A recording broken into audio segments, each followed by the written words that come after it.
3:12 a.m. Red dots swarm across a radar screen while air raid sirens rip through the darkness along the coast of the Gulf of Oman. Iran has just launched a punishing strike against the newest piece of the UAE's energy lifeline, trying to break the chokehold it never wanted to give up, the Strait of Hormuz.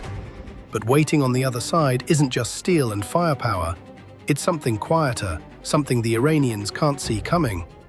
The American military's most advanced networked combat system, watching, listening, ready. What follows isn't a simple missile duel, it's the opening act of a multi-domain confrontation unlike anything the region has seen. And it starts the moment Israel's precision strike takes out the Natanz nuclear facility. In the aftermath, Tehran does something drastic. It turns the Strait of Hormuz into the single most dangerous stretch of water in global trade. Minefields go down thick enough to feel like a steel jaw snapping shut on the shipping lanes. Islamic Revolutionary Guard Corps speedboats prowl the strait like a pack of sharks circling wounded prey. And suddenly, there's no such thing as a safe tanker crossing. Oil prices spike almost overnight. The shadow of a full-blown regional war stretches across the entire Gulf. This isn't just about closing a waterway.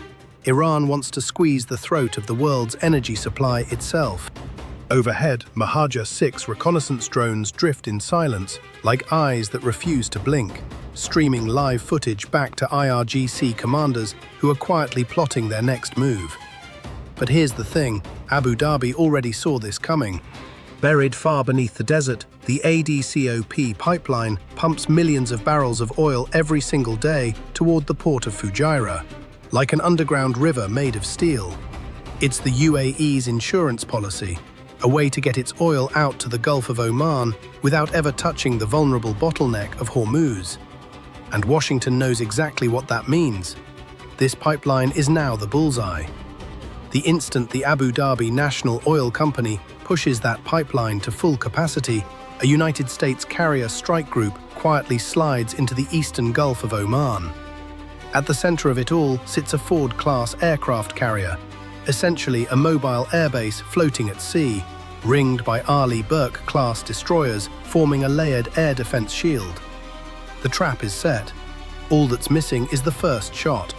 And as the ADCOP pipeline keeps pulsing beneath the sand like a heartbeat, Tehran makes its decision. Shut it down, whatever the cost. But instead of one massive strike, the IRGC chooses something slower, crueler, death by 1,000 cuts. Above the pumping stations, that same Mahajir 6 becomes a kind of digital puppeteer, quietly feeding back every gap it spots in the UAE's defenses. In response, Abu Dhabi throws up a hybrid shield of steel and sensors. On the ground, the Russian-built Pantsir S-1, a predator built for hunting low-flying threats, stands shoulder to shoulder with the American-Norwegian NASAMS system, together forming a layered net that can shred drones, helicopters, cruise missiles, even fighter jets. Off the Fujairah coastline, French-designed Gowind-class corvettes hold the maritime line, while American MQ-9 Reaper drones circle the pipeline like sentries who never sleep. Then the silence breaks, a low, rhythmic roar rolling in from the desert. It's the sound of an IRGC drone swarm coming to life. Iran unleashes a wave of Shahed 136 loitering munitions launched from mobile platforms disguised as ordinary civilian trucks. These aren't marvels of engineering. They're cheap, disposable, and brutally effective. Flying low, hugging the terrain to slip under UAE radar, they aren't even aiming at the pipeline itself. They're going straight for the control valves and pumping stations, the soft, vulnerable joints of the whole system.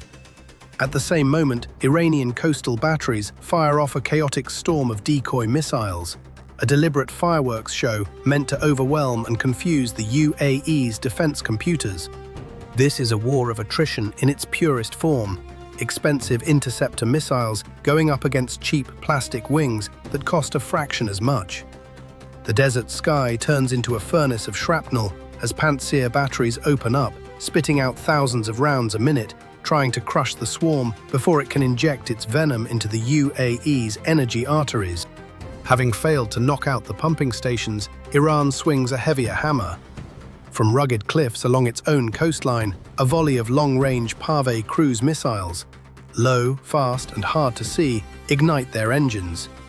Their target this time, Fujairah port itself, the last open door for oil to escape through. If Fujairah burns, then the entire 370-kilometer Adcop pipeline becomes nothing more than a very expensive, very useless storage tank. This is exactly the moment the American hand, quiet until now, closes around the situation. High above the Gulf of Oman, a US Navy E-2D Advanced Hawkeye, essentially a flying brain crowned with a massive radar dish, picks up the heat signature of the Pave missiles the instant they leave their launch rails. And here's the part that matters. The United States doesn't fire a single shot.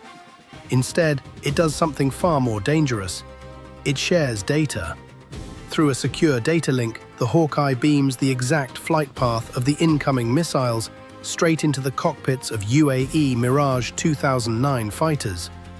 To Iranian sensors, those French-built jets are ghosts. Radars switched completely off, flying blind, guided entirely by the Hawkeye's all-seeing gaze. Like scalpels moving through the dark, the Mirage squadron closes in on the Iranian coastline and fires Storm Shadow cruise missiles. Undetected the entire time, the UAE pilots watch their screens as the strike erases the IRGC's Pave launch sites from the map. The ghosts are beheaded before they ever reach the port. But Tehran had already planned for exactly this counterattack and set a far deadlier trap for the retreating squadron. Just as the Mirage pilots start to relax, catching a glimpse in their mirrors of the fire still glowing where the Pave battery used to be, the desert itself seems to bare its teeth. Hidden beneath cutting-edge infrared camouflage netting, the kind that swallows heat signatures like a black hole, Iran's homegrown Khordad-15 air defense systems have been sitting completely dark, completely silent, waiting. No emissions, no warning, just patience. Then, all at once, the Khordad-15's radar snaps on, sweeping the sky like a flashlight cutting through a pitch-black room. Within seconds, every cockpit in the Mirage formation is screaming with lock-on alarms. Iranian operators fire a volley of Sayad-3 missiles, long-range interceptors built to hunt aircraft at high altitude, where the air is thin and evasive maneuvering is hardest. One Mirage, caught mid-maneuver while dumping thermal decoys, takes a direct hit. A Sayad-3 detonates near its engine, shredding it with shrapnel. Smoke pours from the wing. The formation scatters into chaos. With their escape route back toward the Gulf of Oman suddenly sealed off, the UAE's pilots realize they're being herded, driven into a kill box where Iran's coastal defenses can pick them off one by one. And right on the edge of disaster, help arrives from a direction Iran never accounted for. At the exact moment the Khordad-15 is locked in on the Mirage formation, a flight of F-35C Lightning IIs slips in from a blind spot in Iran's sensor coverage, a gap the Iranians simply don't have time to close. The very instant the Khordad-15 revealed itself with that first radar pulse, it sealed its own fate, because the E-2D Hawkeye had already logged the exact location. Seconds later, the coordinates appear in the F-35C pilots' cockpits. Without ever revealing themselves to Iranian operators, the stealth fighters fire AGM-88 GAA-RGM missiles, America's most advanced radar-hunting weapons. These missiles lock onto every electromagnetic pulse the Khordad-15 gives off, tracking it the way a shark tracks blood in open water. The harder the Iranian radar crews try to reacquire their targets, the deeper they walk into the crosshairs. Before they even register the new threat, the Khordad-15 batteries are wiped out in a series of precise strikes. The coalition doesn't stop at rescue, it goes straight for the throat. From the decks of the Arleigh Burke-class destroyers, Tomahawk cruise missiles begin launching in steady rhythm, one after another, a drumbeat of fire and smoke. These American-made instruments of surgical destruction sweep along the Iranian coast, wiping out regional IRGC command and control centers with pinpoint precision. Facing total technological overmatch, Iranian forces are forced to abandon their fixed positions entirely, switching to guerrilla-style hit-and-run air defense, scattering their surviving mobile launchers deep into the rugged interior just to survive. What Iran loses in that moment isn't just a handful of missile systems, it's the initiative across the entire battlefield. As the smoke from the Tomahawk strikes begins to clear, one question hangs over everything. What actually turned this battle around for the coalition? The answer isn't the F-35C. It isn't the Mirage 2009 either. It's the E-2D Advanced Hawkeye. Picture an aircraft roughly 17.6 meters long, with a wingspan of 24.6 meters, crowned by a radar dish more than 7 meters across. It wasn't built to dogfight. It was built to watch, to observe, and coordinate an entire battlefield from thousands of feet up. Two Rolls-Royce T56A427A turboprop engines, each producing more than 5,000 horsepower, keep it aloft for hours at a stretch, holding the fleet's eyes open across hundreds of kilometers. At its core sits the AN/APY-9 radar, operating in the UHF band, capable of tracking thousands of air and sea targets simultaneously at ranges beyond 500 kilometers, depending on the target type and conditions. Compared to conventional fire control radar, that longer UHF wavelength gives it a real edge, better detection even in heavy electronic interference, even when the enemy is actively trying to jam or suppress radar signals. The moment the Khordad-15 was forced to light up its own radar to track the Mirage jets, the E-2D caught the signal instantly and fed it straight into the combat network. What really sets the Hawkeye apart, though, is something called cooperative engagement capability.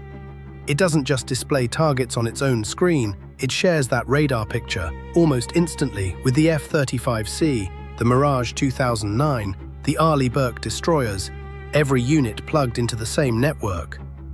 That's how a Mirage can close in on a target without ever switching on its own radar, and how an F-35C can receive the Khordad-15's exact coordinates and fire an AGM-88G without wasting a second searching for it themselves.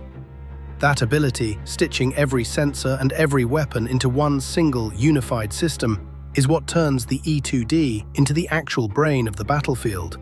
Step back, and this scenario says something bigger about why the ADCOP pipeline matters so much to the UAE in the first place.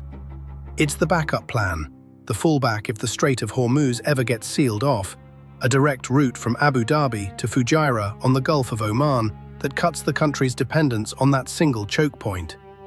But a fixed pipeline running hundreds of kilometers through open desert is also by definition an enormous, expensive-to-protect target. Pumping stations, pressure valves, the export terminal itself, all needing round-the-clock air defense, surveillance and patrol coverage at staggering cost. If a confrontation like this ever became real, nobody should expect it to stay contained to one pipeline or one strait. Oil ports, refineries, command centers, energy infrastructure across the entire Gulf would likely be dragged into it, sending shockwaves through global energy markets that would be felt everywhere, including at home, in every driveway and every grocery bill. But maybe the real lesson here isn't about pipelines or missiles at all. It's about speed. Iran can field plenty of drones, cruise missiles, and modern air defense systems, but against a unified sensor network sharing data in real time, what decides the outcome isn't firepower. It's how fast a side can see, decide, and act. In this story, the E-2D Hawkeye never fires a shot that ends a target. It's the platform that ties every sensor and every weapon together into a single nervous system. And that, more than any missile or jet, is where modern warfare seems to be heading. The fight no longer goes to whoever has the most firepower stockpiled, but to whoever spots the threat first, shares that picture the fastest, and pulls the trigger before the other side even knows they've been seen. So here's the question worth sitting with. Is a networked system like the E-2D Hawkeye and its cooperative engagement capability really enough to cancel out Iran's missile arsenal for good? Or is Tehran still holding a card nobody's seen yet?